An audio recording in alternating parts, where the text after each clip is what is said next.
Okay, let's just dive right into this. Welcome to today's explainer, where we're gonna unpack what is honestly the ultimate textile paradox of our modern age. Listen, every single day we put on clothes that are, whether we like it or not, actively harming the planet. But today we're looking at a solution that feels almost like science fiction. We're gonna dissect a biosynthetic hybrid. This is a premium fiber engineered straight from wood that actually manages to feel like silk, breathe like linen, and incredibly leaves absolute zero trace behind. It's known as the Lyocell Paradigm, and by the end of this explainer, I promise you, the way you look at the tags on your clothing is going to fundamentally change.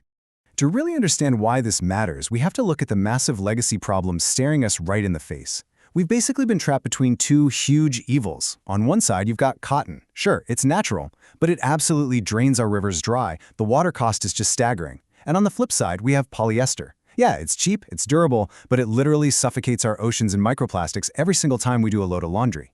These are systemic, monumental problems. We desperately needed a third option.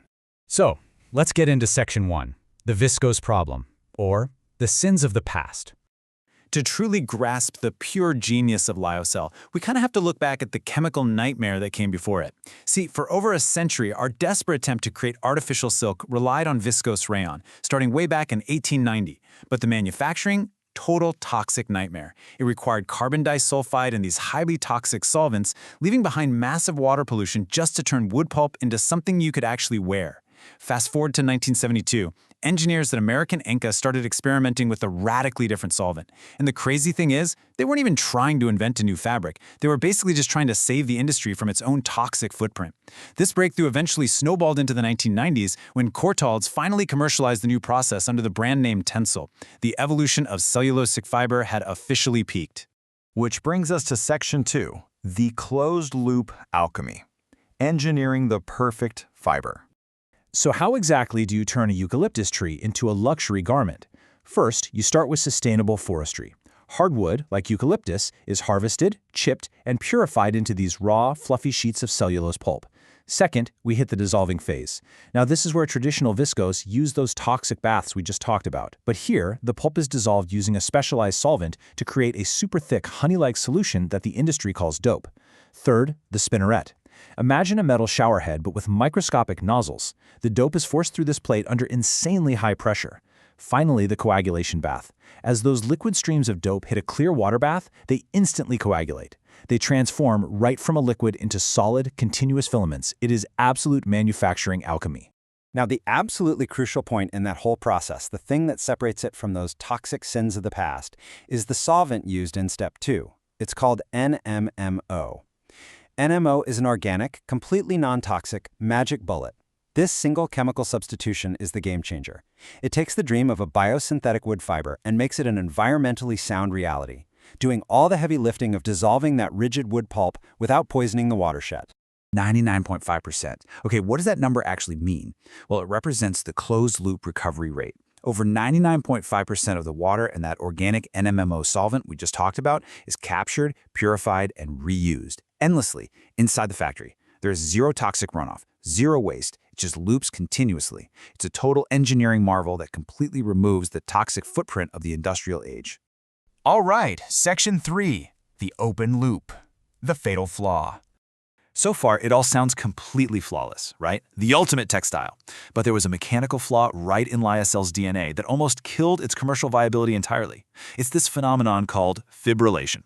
Under friction, like, simply tossing a shirt in your washing machine, the microscopic fibrils on the very surface of the Lyocell fiber would just peel away.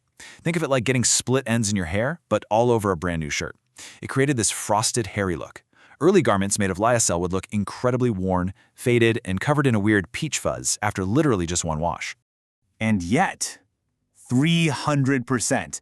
Today, luxury brands will charge up to a 300% premium for garments blended with Lyocell, even knowing about that rocky early history. So why on earth are consumers willing to pay such a massive premium for it?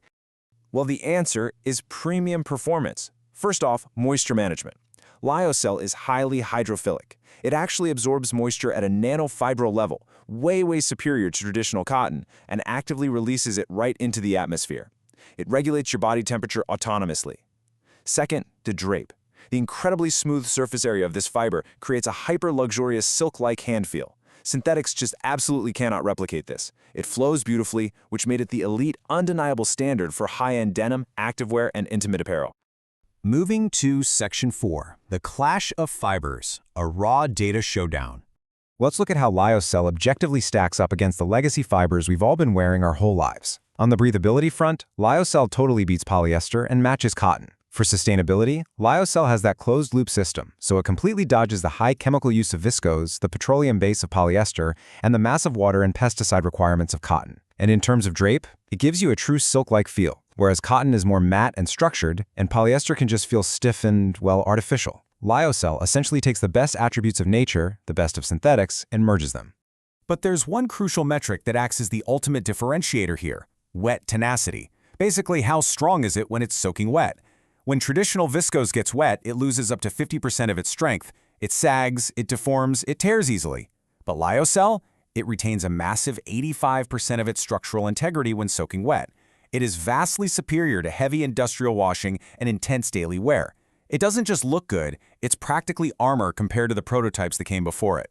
Section 5, the fibrillation cure, resolving the open loop. So you're probably wondering, how did they fix that awful peach fuzz problem?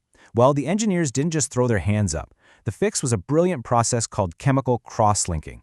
Manufacturers engineered completely new variants of the fiber, like A100 Lyocell.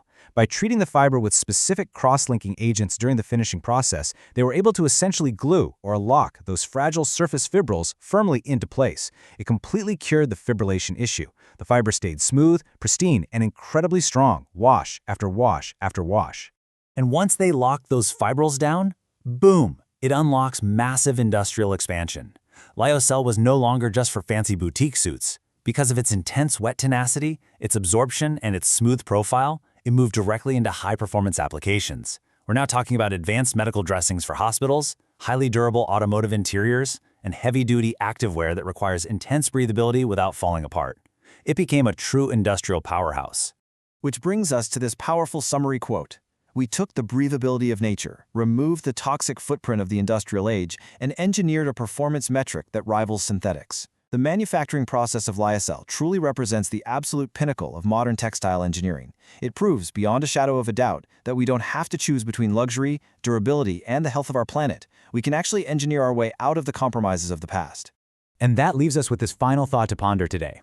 Viscose was clearly just the messy prototype. Polyester was, for a long time, a necessary evil for durability and cost. But based on the data, that incredible closed-loop alchemy, and the sheer performance we've unpacked today, is Lyocell your standard of the future? I guarantee the next time you look at a clothing tag, you'll know exactly what you're holding. Keep exploring, keep questioning the world around you, and I'll catch you in the next explainer.